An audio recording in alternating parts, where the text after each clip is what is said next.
नमस्ते। हमारे साप्ताहिक कार्यक्रम प्रोफेसर अभय दुबे के साथ बातचीत में आपका स्वागत है। प्रोफेसर साहब, आज का विषय जैसे हर बार होता था कि सोचते थे कि ये 3-4 विषय, मुझे लगता है कि अब अपने आप ही दे दिया गया है कि विषय ये होगा। कल सुप्रीम कोर्ट ने जिस तरह से एक ऑर्डर दिया और उससे राहुल गांधी को एक बड़ी राहत मिली, और वो राहत से ज्यादा मुझे ये लग रहा है कि वो दोनों पक्ष उसके हैं। भाजपा की बहुत सी चीजों को सुप्रीम कोर्ट ने आईना भी दिखाया है, क्योंकि कल दिन भर शाम को मैं देख रहा था, मीडिया के बहुत से लोग ये कह रहे थे कि राहुल गांधी को, भाजपा के लोग कह रहे थे, उन्होंने कहा कि ऐसे नहीं बोलना चाहिए था। लेकिन उसका उसका दूसरा पक्ष यह भी कि आपको भी ऐसे नहीं बोलना चाहिए था। तो अब तो ये दोनों पक्ष का था। अब वो ये है कि कौन कितना समझता है नहीं समझता है, क्योंकि पहली चीज ये कि अभी अब दूसरी एक डिबेट हो रही है कि क्या स्पीकर उनका जल्दी करेंगे कि जैसी पुरानी आदत है कि उसको टाल मटोल करेंगे। मुझे नहीं लगता है टाल मटोल करेंगे, लेकिन इस पूरे उस पर पहला आपकी टिप्पणी ले लें, फिर आगे थोड़ा कुछ मेरे प्रश्न है उससे फिर पूछते हैं आपसे।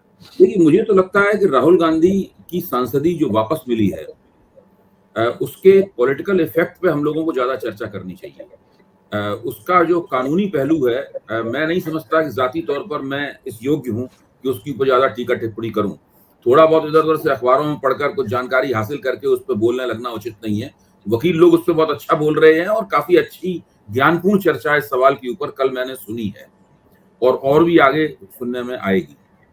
इतना जरूर समझ में आता है कि अभी ये गुजरात सत्र न्यायाधीश के पास मुकदमा लंबित है अब सुप्रीम कोर्ट के इस फैसले के बाद में, और वो इसके ऊपर मुझे लगता है कि ये इत्मीनान से वो लोग इसके ऊपर सुनवाई करेंगे और फैसला देंगे, क्योंकि अब सुप्रीम कोर्ट इसमें आ गया है। सुप्रीम कोर्ट ने गुजरात हाई कोर्ट के ऊपर काफी व्यंग्यात्मक किस्म की टिप्पणियां की हैं, और जो निचली अदालत जिसने ये फैसला दिया था उसकी तो सुप्रीम कोर्ट ने देखा जाए तो वाट लगा दी है, जिसको मराठी में कहते हैं वाट लगा जी देना, वाट जी लगा दी है सुप्रीम कोर्ट ने। तो वो अब जो भी अदालत इसके ऊपर जो भी रुख अपनाएगी, वो ठंडा करके पिएंगे। वो जल्दबाजी में अपने राजनीतिक आकाओं को खुश करने के लिए कोई अदालत कोई फैसला देने के लिए नहीं जा रही है, ऐसा मुझे लगता है। इसलिए हो सकता है कि सेशंस कोर्ट का फैसला आने में बहुत समय लगे, और ये भी हो सकता है कि वो लोकसभा चुनाव के बाद कभी फैसला आए। जी जी तो ऐसी स्थिति भी बन सकती है। इसलिए हम लोग इसके कानूनी पहलू थोड़े दिन तक शांत पड़े रहेंगे, बशर्ते भारतीय जनता पार्टी कोई विशेष पहलकदमी लेकर कानूनी प्रक्रिया को तेज कराने की कोशिश ना करे। ये सब बातें भी हो सकती हैं। हम लोग तो राजनीति को लंबे अरसे से देखते रहे हैं, ये सब खेल कैसे होता है हम लोगों को मालूम है। अब आइए इसके राजनीतिक प्रभाव के ऊपर। कल मैंने कई जगह बहुत बोला मैं इस सवाल के ऊपर, और मुझे लगता है अभी काफी दिनों तक इसी के ऊपर चर्चा होती रहेगी। 2-3 दिन तो होगी ही चर्चा इसके ऊपर, तो हम लोग लिखेंगे पढ़ेंगे भी इसके ऊपर।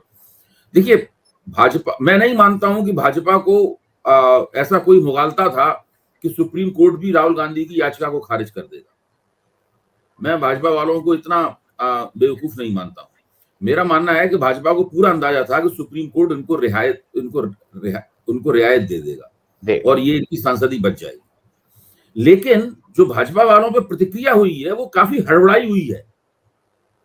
जब आपको पहले से अंदाजा था कि ऐसा होने वाला है, तो आपको सोच के रखना चाहिए था कि भाई इस विषय पे आपको क्या बोलना है, किस तरीके से आप अपनी प्रतिक्रिया देनी है, किस तरीके से इस समस्या को संबोधित करना है। क्योंकि गुजरात निचली अदालत के फैसले से लेकर और सुप्रीम कोर्ट के फैसले के बीच में बहुत सारी घटनाएं हो गई हैं, और सबसे बड़ी घटना जो है वो है इंडिया भाजपा के खिलाफ एक प्री पोल अलायंस का बनना। सबसे बड़ी घटना है। तो परिस्थिति तब से लेके अब तक पूरी तरीके से बदल चुकी है। तो इस बदली हुई परिस्थिति में ये वैसी हालत है जैसे हम लोगों को खबर मिल जाए कि भूकंप आने वाला है, तो हम लोग सोचने लगेंगे भाई भूकंप आने, बड़ी बेचैनी और चिंता होगी, भूकंप आने वाला है, हम ऐसा करेंगे वैसा करेंगे, हम दौड़ के यहाँ छिप जाएंगे, हम इस प्रकार का बचाव करेंगे। लेकिन जब वास्तव में भूकंप आ जाता है उस वक्त की प्रतिक्रिया बिल्कुल भिन्न होती है। कभी कभी सारी योजनाएं आपकी धरी रह जाती हैं। भाजपा के ऊपर इसी तरह की प्रतिक्रिया हुई है। भाजपा प्रवक्ताओं का जो तरीका था कल, उनकी समझ में नहीं आ रहा था कि अपना बचाव किस तरीके से करें। कोर्ट ने कोई भाजपा के ऊपर टिप्पणी नहीं की है, कोर्ट ने कोई सरकार के ऊपर टिप्पणी नहीं की है। कोर्ट ने टिप्पणी राहुल गांधी के ऊपर की है, राहुल गांधी को हैसियत दी है कोर्ट ने, तो हाई कोर्ट पर टिप्पणी की है, कोर्ट ने लोअर कोर्ट के ऊपर टिप्पणी की है। तो मैं कहना ये चाहता हूं कि ये घटना देखने में भले ही छोटी लगे, और ये कहा जा सकता है कि अभी वो दोष मुक्त नहीं हुए हैं, कहा भी जाना चाहिए कि अभी दोष मुक्त नहीं हुए हैं, लेकिन इस घटना का राजनीतिक प्रभाव बहुत जबरदस्त है। जो पूरा का पूरा विपक्ष की एकता के इंडिया बनने के कारण जो ग्राफ ऊपर जा रहा है, मैं समझता हूं उस एक फैसले ने उस ग्राफ को छलांग लगाकर और ऊपर कर दिया। इस वक्त सबसे ज्यादा फायदे में अगर कोई है तो कांग्रेस है, सबसे ज्यादा अगर फायदे में है तो गैर भाजपा राजनीति है, सबसे ज्यादा अगर कोई फायदे में है तो जो प्री पोल अलायंस बना है भाजपा के खिलाफ वो इस वक्त फायदे में है। तो मैं समझता हूं इसका राजनीतिक महत्व तो बहुत ज्यादा है। जब हाईकोर्ट जब अविश्वास प्रस्ताव की बहस पर या मणिपुर के सवाल पर राहुल गांधी संसद में बोलेंगे तो उस वक्त देखिए बहुत लोग दम साध के उनकी बात सुनेंगे। अब पिछले अदानी वाले मुद्दे पे भी दम साध के लोगों ने बात सुनी थी, लेकिन अब इस मसले के ऊपर दम साध के लोग बात, और राहुल गांधी के जाने से राहुल गांधी अपने मुद्दे को छोड़ते नहीं है। उनके अंदर बहुत सी कमियां हो सकती हैं, लेकिन एक उनके अंदर खूबी है कि वो फायदा हो या नुकसान हो वो अपनी बात कहते रहते हैं। तो अदानी या मोदानी वाला मसला है, मुझे उम्मीद है कि वो फिर से निकलकर सामने आएगा, जो अभी तकरीबन विपक्ष के पहलकदमी की कमी के कारण दब गया था। अब मणिपुर वाला मसला सामने आएगा, मोदानी वाला मसला सामने आएगा। एक मसला भ्रष्टाचार का सवाल है और एक मसला राजनीतिक निकम्मेपन का सवाल है। महंगाई बेरोजगारी अपनी जगह पे है, मैं एंटी इनकम्बेंसी को एक चतुर्भुज की तरह देखता हूं। इसका एक कोण महंगाई है, एक कोण बेरोजगारी है, एक कोण भ्रष्टाचार है और एक कोण निकम्मापन है। जैसे ये चारों चीजें मिलती हैं, एंटी इनकम्बेंसी का सर्किल का चतुर्भुज जो है वो पूरा हो जाता है। राहुल गांधी के आने से ये चतुर्भुज पूरा हो सकता है, क्योंकि वो राजनीति को एक इस मामले में एक नया मोड़ देने की कोशिश करेंगे और उनके पास वो क्षमता भी है, क्योंकि वो लगातार इस मुद्दे के ऊपर बोल रहे हैं। मणिपुर जब उनके खिलाफ फैसला आया था और उस बीच में मणिपुर का मसला था ही नहीं, मणिपुर का मसला तो अभी वीडियो के बाद निकल के आया है। लेकिन राहुल गांधी अकेले विपक्ष के ऐसे नेता हैं जो मणिपुर में चूड़चंद्रपुर गए थे, उनको जाने को रोका गया था, फिर भी वो गए थे वहां पर। अभी विपक्ष के सांसदों का एक दल गया है, लेकिन देखिए आप इसका भी नेतृत्व राहुल गांधी ने किया था। कोई विपक्ष का नेता वहां नहीं गया था, अकेले वहां पे गए थे वो। तो उनके आने से मणिपुर के सवाल के ऊपर भी विपक्ष को एक धार मिलेगी और अविश्वास प्रस्ताव के प्रश्न पर भी विपक्ष को धार मिलेगी और फिर से मोदानी वाला मामला निकलकर सार्वजनिक जीवन में आएगा। जी, मैं प्रो साहब एक चीज और देख रहा हूं, अगर मुझे ऐसा लगता है कुछ चीजें स्क्रिप्टेड थी। सबसे बड़ा लोकसभा में भाजपा के लिए इरिटेंट राहुल गांधी थे, और खास करके वो जब अडानी का नाम लेते थे उन्होंने ऐसा किया कि वो पूरे से उसी में ना रहे।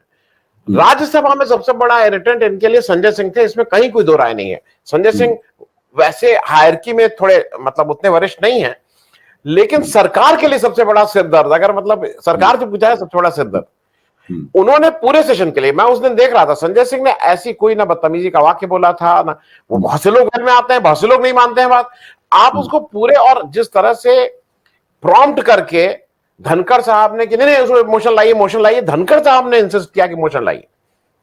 तो ये लोग कंफर्टेबल थे कि हमने राज्यसभा भी ठीक कर ली है, लोकसभा भी ठीक कर ली है। लोकसभा में अधीर रंजन चौधरी जी को कांग्रेस क्यों बोलने देती है मालूम नहीं, वो इतना खराब बोलते हैं। एक तो मौका रहता है उस समय। मैं इसलिए बात आपसे कह रहा हूं, और भी कुछ चीजें स्क्रिप्टेड हैं। पुणेश मोदी का जैसे लाना, फिर निलंबन जैसे हुआ, फिर ये एक पर्टिकुलर वो दिखाता है माइंडसेट। अगर आपको याद हो कि चिदम्बरम को मैं अगर 100 दिन था तो मैं चिदम्बरम को 101 दिन जेल में रखूंगा, राहुल गांधी आ गए तो इनका घर भी ले लूंगा। ये माइंडसेट बिल्कुल वो गुजरात मॉडल वाला है। अब मुझे ये लगता है कि जो डायरेक्टर साहब हैं, जो सब डायरेक्शन देते हैं कि तुम ये करो तुम ये करो, उन्हीं के पुराने वकील साहब भी अब जज बन गए हैं। उन डायरेक्टर साहब का थोड़ा कमी आई है, उनके लोगों को लगेगा कि क्या डायरेक्टर, ये तो अब पिक्चरें फ्लॉप हो रही हैं डायरेक्टर साहब की। तो बीजेपी का जो शीर्ष नेतृत्व है दो लोगों का, मोदी जी और शाह साहब का, वो भी थोड़ा बैकफुट पे आएगा कि नहीं? देखिए, भारतीय जनता पार्टी की राजनीति का मॉडल क्या है और उसकी बुनियादी प्रवृत्तियां क्या हैं, उनको हम लोगों को समझ लेना चाहिए, ताकि हम लोगों को बाद में उनके ऊपर चर्चा करने से आसानी हो। कांग्रेस का भी एक राजनीति का मॉडल था, पहले उस पर दो बातें कर लें। तो कांग्रेस के राजनीति के मॉडल में एक तरह की एरोगेंस थी, एक तरह की हेकड़ी थी कि भाई सत्ता केवल हमारे पास आती है घूम फिर के, भले ही अब एक आध चुनाव हार जाएं, और सरकार भी हम ही चला सकते हैं। आपको ध्यान होगा मणिशंकर अय्यर ने इसकी बड़ी अच्छी अभिव्यक्ति की थी एक जमाने में, जब 2014 का चुनाव हो रहा था तो मणिशंकर अय्यर ने एक बयान में कहा था कि ये हो सकता, मुझे लगता है कि हम ये चुनाव हार जाएंगे, लेकिन इससे क्या होगा? सरकार तो, देश तो हम ही चला सकते हैं, आना तो फिर हमें ही होगा। तो वो ये जो हेकड़ी थी कांग्रेस के अंदर है मौजूद, ये कांग्रेस का मॉडल के मर्म में है। भाजपा के मॉडल के मर्म में क्या है? भाजपा के मॉडल के मर्म में आजकल कुछ हेकड़ी दिखती है, लेकिन मुख्य तौर पर भाजपा का मॉडल शत्रु भाव से राजनीति करने का है। जी। दूसरा भाजपा के मॉडल का मर्म यह है, दूसरे नंबर पर मर्म यह है कि हम किसी को कोई गुंजाइश नहीं देंगे, हम कोई किसी को हाथ पैर हिलाने की गुंजाइश, एल्बो रूम नहीं देंगे हम किसी की। हम चप्पे चप्पे पे कब्जा कर लेंगे, इंच इंच पे कब्जा कर लेंगे, और कब्जा अपना छोड़ेंगे नहीं किसी भी कीमत पर। तो ये जो इन भाजपा की राजनीति करने के मॉडल के ये दो जो पहलू हैं, ये पहलू इस पूरे प्रकरण में साफ तौर पर दिखाई पड़ते हैं कि हम 24 घंटे के अंदर या उससे भी कम समय में सांसदी ले लेंगे, उसके बाद हम घर से निकाल देंगे, और फिर हम मतलब वो हम कुछ करने ही नहीं देंगे कतई, किसी किस्म का, किसी भी किस्म की मर्यादा का पालन नहीं करेंगे।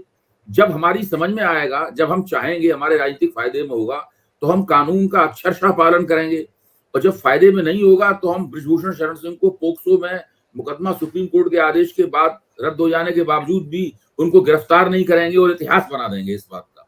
उनको पूरा मौका देंगे, महीने 2 महीने। भाई मनीष सिसोदिया की जमानत तो इसलिए नहीं हो रही है क्योंकि ये बहुत प्रभावशाली आदमी है और ये बाहर निकलेंगे तो ये गवाहों को उठका देंगे, लेकिन बृजभूषण सिंह की गिरफ्तारी नहीं किया गया और उन्होंने गवाह को उठका ही दिया। उठका ही दिया, कर ही दिया, सामने सब लोग देख रहे हैं।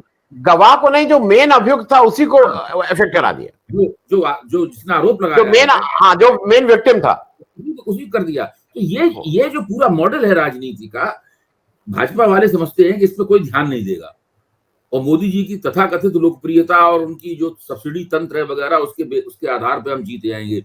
लेकिन आज सवेरे ही मेरी एक ऐसे व्यक्ति से बातचीत हुई है संयोग से, जो साधारण नागरिक हैं, इंश्योरेंस का काम करते हैं, हम लोगों का लंबे अरसे से इंश्योरेंस करते हैं, और वो जो दिल्ली के शरणार्थी पंजाबी होते हैं पुराने, वो लोग हैं जो जनसंघ जमाने से लेकर भाजपा के सपोर्टर रहे हैं, वो साफ तौर पर कह रहे थे कि मैं इस बार बीजेपी को वोट नहीं दूंगा। तो मैंने कहा क्यों नहीं देंगे भाई बीजेपी को वोट, आप तो पुराने बीजेपी के समर्थक हैं। नहीं, फिर उन्होंने बहुत सारे कारण बताए कि इस वजह से मैं बीजेपी को वोट किसी कीमत पर नहीं दूंगा। उस बात से बहुत उत्साहित थे कि राहुल गांधी के पक्ष में सुप्रीम कोर्ट का फैसला आ गया। बिल्कुल नॉन पॉलिटिकल आदमी है जी। तो मैं ये कह रहा हूं कि ये भाजपा ये जो मानती है कि कोई समझ नहीं रहा है इस बात को, वो गलत मानती है। वोटर मूर्ख नहीं है, वोटर को मूर्ख समझना और वोटर को नादान समझना राजनेता की सबसे बड़ी गलती होती है। और जो राजनेता ये समझने लगता है वो गड्ढे में गिरता है, वो बच नहीं सकता। देखिए भाजपा इस बात को समझती है लेकिन फिर भी वैसा आचरण नहीं करती। केवल 3% का स्विंग जो है, केवल 3% का स्विंग, 2.5 से 3% का स्विंग जो है ना, वो भाजपा की 75 सीटें कम कर देगा। और ये स्विंग जो है, जरा से 3% का स्विंग, जरा से पता भी नहीं चलेगा कौन सा वोट चला गया इधर, मतलब उस वोट को खोजना मुश्किल होगा कौन वोट इधर जा रहा है। 3% का स्विंग कुछ खास नहीं होता है, और 5% या 6% का स्विंग हो गया तो आप समझ लीजिए कि वो फिर अपोजिशन और भाजपा दोनों ही सरकार बनाने के दावेदार हो जाएंगे, दोनों बराबरी पे आ जाएंगे। तो ये इन लोगों को बहुत मुश्किलें हो रही हैं। और दूसरी बात मैं ये कहना चाहता हूं, जो मैं आपके मंच का, आपने जो मुझे मौका दिया है उसका फायदा उठा के मैं ये बात कह ही दूं कि भाजपा कर्नाटक हार गई, भाजपा हिमाचल हार गई, भाजपा दिल्ली महानगर पालिका हार गई है, और जितनी विधानसभाओं के चुनाव भाजपा ने अभी हारे हैं उन सबको मिला के भी इतना बड़ा झटका नहीं बना है जितना बड़ा झटका प्री पोल अलायंस बनने से लगा है। भाजपा खुद प्री पोल अलायंस बनाती रही है, एनडीए प्री पोल अलायंस है। 77 में जो जनता पार्टी बनी थी वो प्री पोल अलायंस थी। भाजपा जानती है प्री पोल अलायंस बनाने का फायदा क्या होता है। अब वो देख रही है कि वो फायदा उसके विरोधी उठा रहे हैं। तो सारी आज मोदी जी ने एक और नया फिक्रा छोड़ा है, ये इंडिया नहीं है, घमंडिया है। बोले उन्होंने कहा है कि इंडिया, कभी वो कहते हैं इंडियन मुजाहिदीन से तुलना करते हैं, कभी कुछ, आज इंडिया नहीं घमंडिया बोले। तो ये सब जो हाथ पैर फेंके जा रहे हैं और बेचैनी प्रदर्शित की जा रही है, हड़बड़ाहट दिखाई जा रही है, ये अभी तक भाजपा की समझ में नहीं आया है कि ये जो प्री पोल अलायंस बना है, ये मैं पिछले 10 साल की राजनीति की सबसे बड़ी घटना मानता हूँ। ये जो प्री पोल अलायंस बना है, ये कितना पोटेंट होगा, कितना ताकतवर होगा हमारे खिलाफ, ये भाजपा को लगने लगा है और उसकी मुश्किल से लग रहा है कि अगला चुनाव जीतना अब 2014 और 2019 की तरह आसान नहीं रह गया। नहीं होगा। मैं आपकी एक बात जोड़ दूं, जो आप इंश्योरेंस वाले सज्जन की बात बता रहे हैं, हमारे और आपके कॉमन जानने वाले मेरे क्लास फेलो हैं, तो मैं ये लिबर्टी ले रहा हूं कि उनका नाम बिना उनसे पूछे यहां ले रहा हूं। ये भी 3-4 दिन पहले एक अमन चोपड़ा जी हैं, उन्होंने अपने कोई एक टीवी शो का नाम रखा था परमानेंट इलाज, जो जब ये जो दंगे की घटना है। तो राहुल देव मेरे क्लास फेलो हैं, तो मैं इसलिए सार्वजनिक रूप से कहता हूं कि मैं इसलिए ये बात जी। तो राहुल देव ने उसमें उनसे ट्विटर पे भाई कहा, और फिर उन्होंने उसका जवाब दिया, और राहुल ने कहा कि भाई मुझे नहीं पता था कि मेरा प्रेम और मेरा सहयोग तुम्हें, जब मैं तुम्हें दे रहा था, जब तुम मेरे साथ, उन्होंने ये नहीं लिखा कि तुम मेरे जूनियर थे। वो एक्सचेंज मैंने देखा है। हाँ, तो वो पूरी बात हुई। तो मैंने राहुल देव को फोन किया, क्योंकि उससे पहले राहुल देव अपने को एक तरह से इन सबसे हटाने के लिए पूरी तरह से भारतीय भाषाओं में ही अपने को खपा दिए थे, और उससे बाहर नहीं निकलते थे, पॉलिटिकल कभी कभी बोलते थे। हमने कहा भाई तुम तो बड़ा अच्छा लगा, तुम कहने लगे अब आनंद पानी सर से ऊपर हो गया, अगर अब नहीं बोलेंगे तो फिर कब बोलेंगे। ये मैं ऐसे लोगों का कह रहा हूं जो गंभीर लोग हैं, जो इस तरह की हल्की बात नहीं कहते हैं, जो भाई मेरे लिए कोई कह सकता है कि मैं एक साइड ले रहा हूं। मैं आपसे एक और चीज इसी से रिलेटेड पूछ रहा हूं भाई साहब, ये नो कॉन्फिडेंस में मैं इसलिए पूछ रहा हूं कि नो कॉन्फिडेंस मोशन में जो मैं समझता हूं और जो मैंने पढ़ा है कि लास्ट वाला वक्तव्य विपक्ष का होता है, क्योंकि नो कॉन्फिडेंस उसने पेश किया है और अल्टीमेटली वो डिफेंड करता है।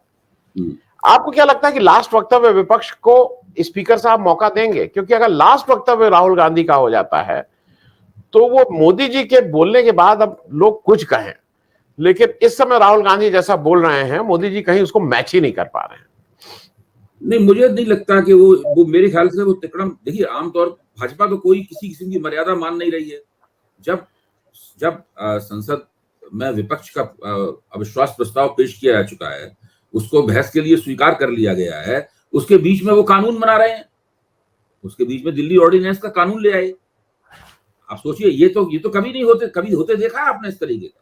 नहीं, वो तो कोई मर्यादा मान नहीं रहे हैं। मुझे लगता है कि वो राहुल गांधी को और विपक्ष को वो कोई तिकड़म करके पूरा मौका नहीं देंगे। वो करेंगे ऐसा कि जब बहस हो जाएगी तो उस बहस पे वो विपक्ष से कहेंगे अब भाई इस बहस अपना पक्ष, अंतिम पक्ष रख दीजिए, और अंतिम पक्ष रखने के बाद में फिर से वो सत्ता पक्ष को मौका दे देंगे अपनी बात कहने का, उसका जवाब देने का। तो लास्ट वर्ड जो है ना, वो मोदी जी के ही हिस्से में आएगा। जी नहीं, और एक और चीज साहब, ये दर्शकों के लिए, मेरे लिए पहली बार था, मतलब मैं सोचा स्पीकर छोड़ के भाग जाए और स्पीकर कहे कि नहीं मैं दुखियों में नहीं आऊंगा, ये मैं ना कभी सोच सकता था। भाई मैं आपसे बातचीत कर रहा हूं, मैं ही भाग जाऊं, है मैं नहीं आऊंगा, अरे भाई ये मेरा शो है, मैं कर रहा हूं। तो ये जो अभी ओम बिरला जी ने काम किया कि एक दिन वो इसलिए नहीं आए कि मैं बहुत दुखी हूं, और जिस तरह से उन्होंने लिखित, मतलब उन्होंने ये वक्तव्य दिए, मैं इसलिए कह रहा हूं कि ये किसी हद तक जा सकते हैं। नो कॉन्फिडेंस मोशन को उसी समय, अब इनको लगता होगा उसी समय बहस करा लिया अच्छा था, इन्होंने अपनी कुछ दिमाग लगाया था कि 8 से 10 करेंगे। मैं बार बार, आप कहते हैं कि आप नहीं मानते, मैं समझता हूं उसके पीछे एक रणनीति है, भाजपा की एक रणनीति है चीजों को लंबा खींचने की। जिन मुद्दों पे वो फंसा हुआ महसूस करती है, चाहे वो बृजभूषण शरण सिंह वाला मसला हो, चाहे किसान आंदोलन वाला मसला हो, चाहे मणिपुर वाला मसला हो, जहां भी भाजपा फंसा हुआ महसूस करती है, वहां पर उसकी पुरानी युक्ति है कि वो उसको लंबा खींचती है जितना देर हो सके।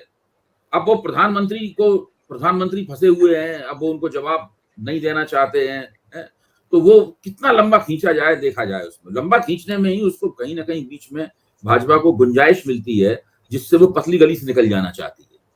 तो मणिपुर वाले मसले पे यही हो रहा है, विपक्ष के सवाल पर उन्होंने सोचा इसको और जितना लंबा खींचा जाए। अब बीच में राहुल गांधी वाला मसला आ गया, तो कभी कभी राजनीति पूरी तरह आपके मन के हिसाब से चलती नहीं है। ऐसा तो नहीं है जैसे जैसे हम चाहेंगे उसी तरह चलेगी।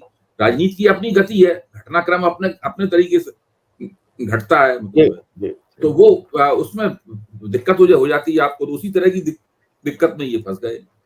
जी, मैं एक और चीज साहब, अभी 3-4 दिन पहले दिल्ली में बड़ा आयोजन हुआ था जिसमें सतपाल मलिक साहब, प्रशांत भूषण साहब, ये सब लोग, विपक्षी पार्टियां, सिविल सोसाइटी के लोग, और वहां सतपाल मलिक साहब बार बार इस चीज को रेखांकित कर रहे हैं कि ये कुछ बड़ा करेंगे और पहली बार उन्होंने इस बार, अब मोदी जी के, वो कहा कि 2002 में क्या हुआ था, मतलब उनकी गवर्नेंस की बात कर रहे थे, और उन्होंने यहां तक कहा कि ये सब ऐसे हैं कि चुनाव जीतने के लिए ये मंदिर पे भी हमला करवा सकते हैं या बीजेपी के किसी बड़े व्यक्ति के ऊपर भी हमला हो सकता है। तो मतलब अच्छा, दूसरा वो ये भी कह रहे हैं कि ये मुझे अगर मरवाएंगे तो वो थ्रेटनिंग भी दे रहे हैं, तो याद रखिए मेरी कौम ऐसी नहीं कि जो चुपचाप रहे, वो याद रखती है। तो ये सब लेके मतलब एक ये तो आ ही रहा है कि ये मोदी जी कुछ करेंगे, जैसे मोदी जी के भक्त लोग कह रहे हैं कि कुछ तो करेंगे ही, कुछ तो करेंगे ही। उसमें एक ये है कि पीओके में शायद फिजिकली, जो सतपाल मलिक साहब कह रहे हैं, फिजिकली घुसेंगे और फिर आ जाएंगे। तो इस तरह का कुछ एक, देखिए, ये मैं मलिक साहब जो कह रहे हैं, इन तमाम अंदेशों से मैं इनकार नहीं करता। और ये जो लोग चाहते हैं कि हमारा अगला चुनाव किसी अस्वाभाविक मुद्दे पे ना हो, किसी मतलब राष्ट्रवादी उग्रता फैलाने के मुद्दे पे चुनाव ना हो, जैसे पिछली बार बालाकोट स्ट्राइक के ऊपर हो गया था। बालाकोट स्ट्राइक ने मोदी जी को पूर्ण बहुमत पाने और पहले से ज्यादा सीटें प्राप्त करने में महत्वपूर्ण योगदान दिया था। मेरे ख्याल से उसकी केंद्रीय भूमिका थी बालाकोट सर्जिकल स्ट्राइक में। पुलवामा की घटना हुई, फिर वो हुआ। तो मैं सतपाल मलिक की ये जो उन्होंने कहा है, मैं समझता हूं कि ये एक तरह की पेशबंदी है कि विपक्ष को इस तरह की बातें करनी शुरू कर देनी चाहिए। सतपाल मलिक से सबक लेकर उन्हें इस तरह की बातें करनी शुरू कर देनी चाहिए कि ये सब हो सकता है, जो भी उनकी समझ में आए, भले ही वो कितना अजीब लगे। आज ऐसी बातें सुनने में अजीब लग सकती हैं, लेकिन पहले से कहना शुरू कर देना चाहिए, ताकि अगर कहीं कुछ ऐसा हो तो ये कहने का मौका, उसका कहने का मौका मिले। हम तो पहले कह ही रहे थे कि ऐसा होने वाला है, चुनाव जीतने के लिए ये लोग कुछ भी कर सकते हैं। देखिए, प्री पोल अलायंस बनने के बाद में अब बहुत कोई असाधारण स्थिति होगी, तभी भारतीय जनता पार्टी को अपनी दम पर पूर्ण बहुमत मिलेगा। और प्री पोल अलायंस की एंकर पार्टी कांग्रेस है। कांग्रेस जानती है उसकी क्या क्या जिम्मेदारियां हैं। खासतौर से मल्लिकार्जुन खड़गे के कांग्रेस अध्यक्ष बनने के बाद जो भूमिका है, उससे मुझे जरूर लगता है कि कांग्रेस को जिम्मेदारियों का एहसास है। वो जिम्मेदारियां ये हैं कि 188 सीटों पर जहां बीजेपी से सीधी टक्कर है, कांग्रेस को 75-80 सीटें जीतनी है। अगर नहीं जीती इसमें तो फिर कोई मतलब नहीं रह गया है सब करने का। दूसरी जिम्मेदारी ये है कि 150 सीटें जहां पे अलायंस करना बहुत मुश्किल है, जैसे बंगाल में अलायंस करना बहुत मुश्किल है, दिल्ली में बहुत मुश्किल है, उत्तर प्रदेश में बहुत मुश्किल है, पंजाब में बहुत मुश्किल है। ये हो गई ना 150 सीटें भाई। दिल्ली की 7, पंजाब की 13, 20 हो गई, उत्तर प्रदेश की 80, 100 हो गई, तेलंगाना है। इस सब जगह अलायंस करना बहुत मुश्किल है। करीब 150 पौने 200 सीटों में अलायंस कर, यहाँ पर कांग्रेस को ही वो भूमिका निभानी पड़ेगी जहां पर अलायंस होता हुआ दिखाई पड़ेगा।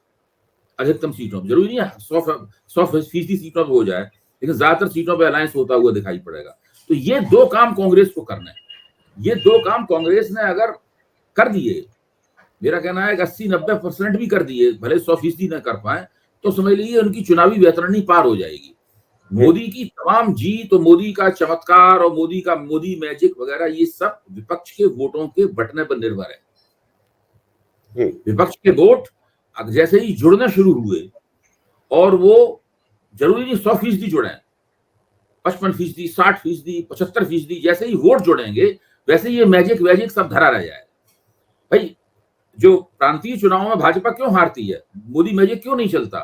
क्योंकि विपक्ष का वोट वहां पर उतना बढ़ता नहीं है, राष्ट्रीय स्तर पर बढ़ जाता है, तो वो दिक्कत पैदा होती है। नहीं, आप ही ने एक टर्म लिया था बहुत पहले मेरे ही शो में, जब आपने कहा था कि जब माहौल बनता है तो स्नो बॉलिंग इफेक्ट होता है। वो बिल्कुल मतलब उसका वो अभी पूरी तरह आंख से नहीं दिख रहा है। आज सवेरे मेरी इनसे बात हुई है और वो उस तरह का स्नो बॉलिंग इफेक्ट जो है वो दिखा। अब कल वो राजीव रंजन जो है वो एक बड़ा दिलचस्प प्रोग्राम करते हैं। तो कल वो राहुल गांधी के सुप्रीम कोर्ट के फैसले के बाद एक दिल्ली में एक जगह बैठकर आम लोगों से बातचीत कर रहे थे। जितने लोगों से उन्होंने उसमें बातचीत की, ऐसे ही लोगों को वो रैंडम पकड़ के बातचीत करते हैं। जितने लोगों से उन्होंने बातचीत की, उसमें एक व्यक्ति को छोड़ दे बाकी सब लोग कह रहे थे कि ये इस बार जो है राहुल गांधी का सितारा काफी उठेगा, कांग्रेस का सितारा काफी उठेगा, और ये काफी दिक्कत होगी इनको, मोदी को। एक तो ये भी कह रहा था कि हिंदू मुस्लिम कराने के अलावा इन लोगों को कोई काम नहीं है। तो ये आम लोग बैठे हुए पार्क में बैठे हुए हैं, घूम फिर रहे हैं, बूढ़े हैं, यंग हैं, दिल्ली में बाहर से आए हुए हैं, दिल्ली में ही पैदा हुए हैं। तो इस तरह के लोगों से जो बातचीत हुई उसमें सब बातें निकल के आने लगी हैं। जी। मैं प्रोसाहब एक अंतिम बात इसलिए पूछ के उसको, मोदी जी ने अभी इंडिया बनने के बाद ये जो पार्लियामेंट सेशन चल रहा है, तो वो पार्लियामेंट में तो नहीं आ रहे हैं, लेकिन छोटे छोटे ग्रुप बना के उन्होंने सोमवार से 30-40 एमपी से एनडीए की बात करनी शुरू की है। और उसमें वो 3-4 बातें प्रमुखता से कह रहे हैं। एक तो वो ये कह रहे हैं कि भाई आप लोग अपने कंस्टिट्यूंसी में जाइए, लोकल मुद्दा करिए और सरकार की उपलब्धियां गिनाइए, और खास करके आप राष्ट्रीय और अंतर्राष्ट्रीय ना मुद्दे बोलिए और ना इन बहस में पड़िए। जो यूक्रेन का युद्ध रोक दिया और हम 3 थर्ड इकोनॉमी हो जाएंगे, सब पे कह रहे हैं मत बोलिए। और यहां तक कह रहे हैं, अभी परसों जो आया कि अब राम मंदिर इशू के भरोसे मत रहिए। उत्तर प्रदेश के जो उनसे बोला ईस्टर्न यूपी के एमपी से कि इसके भरोसे आपको लग रहा है मंदिर, तो क्या वो घबराए हुए हैं कि उनको इशू नहीं है इस समय उनके पास? इसमें दो बातें हैं। मैंने भी इस बात पर सोचा। अभी मोदी जी और भी मंत्री सांसदों के गुटों से बातचीत करेंगे, ये पहली बात जिस पे आप जिक्र कर रहे हैं। इसके पीछे 2 कारण मुझे लगते हैं। पहला कारण यह है कि उनको लगता है कि उनके सांसदों के खिलाफ लोकल एंटी इनकम्बेंसी बहुत है, तो वो उस लोकल एंटी इनकम्बेंसी, कई जगह सांसद 10-10 साल हो गया है, मतलब सांसद हैं, तो दिल्ली के कई सांसद 2-2 बार हो चुके हैं, तो लोकल एंटी इनकम्बेंसी बहुत है उनके सांसदों के खिलाफ। तो पहली बात तो चाहते हैं कि सांसदों की जिम्मेदारी है कि वो लोकल एंटी इनकम्बेंसी को खत्म करें, जनता के साथ जुड़ें, जनता के बीच में जाएं और उन्हें बताएं कि हमने क्या क्या काम किया है।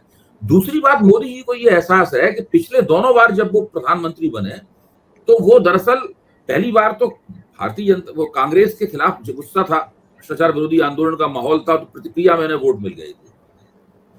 दूसरी बार इनका मानना यह है कि हमने जो काम किया था, हमने जो सब्सिडी तंत्र बनाया था, वो सब लोगों से जुड़े थे, जो 20% नीचे की आबादी थी, उसको जो स्पर्श दिया था। तो दोनों बार आप देखिए, कोई राम मंदिर के मुद्दे तो नहीं जीते हैं चुनाव। मोदी जी ने राम मंदिर के मुद्दे को फोकस भी नहीं किया था। तो जो सांप्रदायिक मुद्दे थे वो एक अंतरधारा के तौर पर मौजूद रहते हैं, हिंदूवादी विमर्श मौजूद रहता है, लेकिन लोकसभा की चुनावी मुहिम में उनको प्रमुखता नहीं दी गई मोटे तौर पर। इस तरह राज्यों के चुनाव में आखिरी दौर में आ जाते हैं, इसमें नहीं दी गई। दूसरे, पाकिस्तान विरोधी माहौल और बालाकोट स्ट्राइक से काम चल गया था, उससे काम चल गया था, तो वो हो गया था। इस बार उनको लगता है कि इस बार चूंकि हम 10 साल सत्ता में हो गए हैं, इसलिए काम का प्रश्न बहुत महत्वपूर्ण हो जाएगा, और दूसरे मुद्दे जो हैं उसके ऊपर हावी नहीं हो पाएंगे, इसलिए उसी के ऊपर फोकस दिया जाए। तो ये उन्होंने कहना शुरू कर दिया है अभी से। तो मेरे ख्याल से भाजपा के दृष्टिकोण से अगर आप भाजपा के मुकाम पर खड़े होकर देखें, तो मोदी जी का ये अच्छा प्रयास है, मतलब वो अपने कील कांटे दुरुस्त करने का प्रयास, उनका ये अच्छा प्रयास है। जी, मैं चलते चलते मैं अपना एक और बता दूं। एक तरफ मोदी जी स्वेच्छा से लोकसभा के अंदर नहीं जा रहे हैं, राहुल गांधी को जाने नहीं दिया जा रहा। मुझे लगता है दोनों लोग एक साथ ही अब पहुंचेंगे लोकसभा। मैं एक चीज जरा समझ लूं, बस ये मतलब प्रश्न नहीं है एक आपका। मुझे ऐसा लगता है राहुल गांधी को जब निकाला गया ना, इससे अच्छा उपयोग कर नहीं सकते थे, क्योंकि पहले लोग जेल जाते तो किताब लिख लेते थे। इनको निकाला गया तो शायद ये जितना घूम घाम के लोगों से मिलना, इनसे मिलना, विदेश जाना, व्याख्यान देना, वो शायद इससे अच्छा। राहुल गांधी निकाले जाने से पहले ही सड़क की राजनीति के मूड में आ चुके थे। भारत जोड़ो यात्रा तो उसके काफी पहले शुरू हो गई थी। भारत जोड़ो यात्रा तो गुजरात चुनाव से पहले से चल रही है। तो भारत जोड़ो यात्रा में जो एकमात्र नेगेटिविटी थी वो गुजरात चुनाव की हार थी। उसको एक हद तक गुजरात चुनाव की हार हुई थी भाजपा कांग्रेस की, इसमें कोई शक की बात नहीं। और उसमें जिस तरीके से कांग्रेस ने मैदान छोड़ दिया था, उससे बड़ी निराशा पैदा हुई थी गुजरात की राजनीति में भी। और हम सब लोग जो देख रहे थे उस रात, कम से कम टक्कर तो देते, कांग्रेस ने वहां टक्कर ही नहीं दी और बहुत बुरी तरीके से हारी। लेकिन बाद में हिमाचल प्रदेश की जीत ने इनको संभाला। फिर भारत जोड़ो यात्रा से जो एक माहौल पैदा हुआ, माहौल बंदी हुई, उसने उनको संभाला। उसके बाद कर्नाटक चुनाव ने कांग्रेस की उम्मीदों को बहुत बढ़ाया, कांग्रेस के ग्राफ को ऊपर करना शुरू किया। फिर जिस तरीके से मल्लिकार्जुन खड़गे ने कांग्रेस में जो छत्तीसगढ़, राजस्थान और मध्य प्रदेश के अंदर जो सिर्फ डबल अंदर की थी, तलवारें खिंची हुई थी, उन सबको संयमित किया, अनुशासित किया और सांगठनिक एकता स्थापित की। तो ये सब चीजें कांग्रेस के पक्ष में गई हैं। और उसके बाद अब राहुल गांधी को सुप्रीम कोर्ट का फैसला मिल गया। नहीं, और वो इंडिया भी भाई साहब, मेरे हिसाब से इंडिया भी एक बहुत इंडिया जो हुआ है वो तो एक असाधारण घटना है, वो तो पहले कह चुका। जी ये जी, तमाम विधानसभा चुनाव जीतने से भी ज्यादा बड़ी घटना है, ज्यादा बड़ी, क्योंकि मोदी को ये पता ही, मोदी को ये उम्मीद नहीं थी कि ऐसा हो जाएगा। जी जी जी। और इसमें देखिए नीतीश कुमार को भी नंबर देने पड़ेंगे, हाँ, सबसे बड़ा, नहीं नहीं, सबसे बड़ा वो, नीतीश सबसे कुमार को ज्यादा नंबर नंबर, देने पड़ेंगे, इसमें सबसे सोनिया ज्यादा। गांधी को नंबर देने पड़ेंगे, जिस तरह वो निकल के आई और उन्होंने अपने गठजोड़ निर्माण के अपने तजुर्बे का इस्तेमाल किया बंगलौर में, ये सब पर राहुल गांधी को नंबर ही देने पड़ेंगे कि वो इस पूरे मसले में थोड़ा पीछे रहे, उन्होंने अपने आप को पीछे खींच लिया, उन्होंने खड़गे और सोनिया गांधी आगे रहे इसमें। जी जी तो ये जी जिस तरह से कुशलता पूर्वक इन लोगों ने किया है, मैं कांग्रेस का कोई प्रशंसक नहीं हूं, मैं मानता हूं कि इन्होंने बहुत गलतियां की हैं, और भाजपा 2 बार 10 साल से सत्ता में है, इसमें मुख्य तौर पर कांग्रेस की गलतियां हैं, कांग्रेस ने प्लेट में सजा के कांग्रेस भाजपा को सत्ता दी है, तो अब वो उसकी तमाम भरपाई कर रहे हैं। जी। बहुत बहुत धन्यवाद प्रोफेसर साहब। और केवल वही नहीं, गलतियां नहीं की हैं, जो भी आज हम लोग देख रहे हैं उसका कहीं ना कहीं से सूत्रपात तो शुरू किया था कांग्रेस ने ही, वो चाहे हाँ, अब्यूज ऑफ ठीक है। गवर्नर की पावर हो या इंस्टीट्यूशंस हाँ, का हो। दूसरे गवर्नर हो, सॉफ्ट हाँ, संयुक्त का कार्ड खोलना हो, सब वही है। लेकिन उसका विभत्स रूप हम लोग देख रहे हैं, वो सब पढ़े हाँ, लिखे थे। भाजपा ने तो उन चीजों को दुरुस्त करने की बजाय और लोकतंत्रीकरण करने की बजाय उसको सब जो विकृतियां थी उन विकृतियों को बहुत बड़े पैमाने पर बढ़ा दिया। नहीं, जैसे मैं चलते चलते मैं अपना अपना मुझे कह दूं कि अगर कहीं ऐसा मौका आया कि जो शीर्ष नेतृत्व है उनका घर लेने की बात हुई, तो कांग्रेस के रिजीम में जब तक राहुल गांधी और मल्लिकार्जुन खड़गे हैं, वो इस तरह से नहीं निकाला जाएगा जिस तरह से राहुल गांधी से घर छीना गया। ये विशुद्ध, मैं पहले ही कहा था, कांग्रेस का मॉडल शत्रुभाव की राजनीति करना नहीं था। नहीं, ये जो जब तक आप गांधी फैमिली के पीछे न पड़ जाएं, वो अलग बात है, मतलब जी, लेकिन बीजेपी के मॉडल की तो खास बात है कि हम किसी को कोई गुंजाइश नहीं देंगे और हम राजनीति अपने विपक्षियों को खत्म कर देंगे, खत्म कर देंगे। जी, हाँ, खत्म कर देंगे, शत्रुभाव से काम लेते हैं। हाँ, कांग्रेस मुक्त का नारा देना। ठीक है, हाँ, बहुत बहुत धन्यवाद भाई साहब ज्वाइन करने के लिए। Thank you.